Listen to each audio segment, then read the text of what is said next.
ကျမတို့အတွက်တော့စိတ်ကူးရင်လေးတစ်ခုတာဖြစ်တဲ့အခန်းကဏ္ဍအပိုင်းလေးကိုရောက်ပါပြီရှင်စိတ်ကူးရင်အိမ်မက်တက်တာဖြစ်တဲ့အပိုင်းကဏ္ဍလေးပေါ့နော်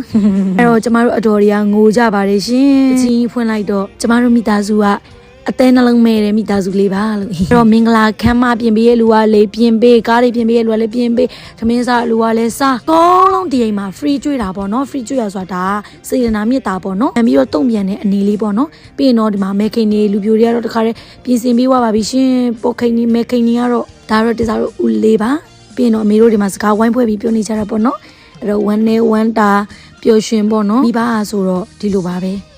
ကိုရန်မိဘနေရာရောက်လာခါကျပို့ပြီးတော့တိဘယ်လိုပဲဖြစ်ဖြစ်သူအိမ်မက်ထဲရအတိုင်းလူတွေအများကြီးနဲ့တိုက်ဝုံစီစီကကားကြီးသူလှုပ်ချင်တာဒါလှုပ်ခွင့်ရတာပဲလေနော်ဒါကလေတုကန်မင်းအမြဲတမ်းပြောတယ်အမေကအိမ်တော်ကြီးဆိုတာမင်းနိုင်ရသလိုပဲတဲ့ဒါတုကန်နဲ့သူပဲလေနော်ပြီးဆိုရင်တော့တင်စားတို့မိုးရာတွေတဲကြရဲဒါစီတီယိုမိုးရာလေးပေါ့နော်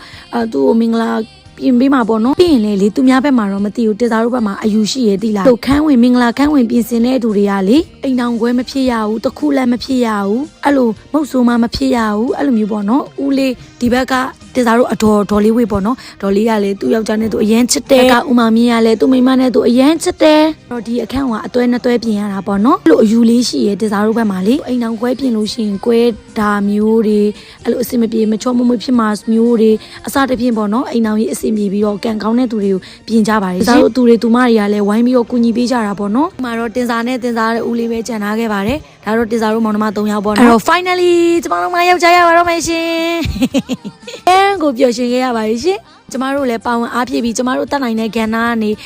လာပြပြတာပေါ့နော်ဦးလေးကဘလို့နေထားရှိလဲဆိုတာတက်ကြည့်အောင်ဆိုတော့တက်ကြည့်ပါတယ်မတက်ဆိုင်တဲ့ဂရင်းရိုးသွားပြီးတော့လှုပ်ကြည့်ပြီးတော့ရီးပါတယ်ရှင်အားရပါရကျမတို့နဲ့လုံးဝမတက်ဆိုင်ပါဘူးမတက်ဆိုင်ပါဘူးဆုံးတော့ပြီးသွားပါပြီတန်တန်ကဲနောက်တဲ့ပတ်တစ်ခုမှတွေ့ကြမယ်စီ next video နောက်တဲ့ဗီဒီယိုလေးစောင့်ပေးပါဦးနော်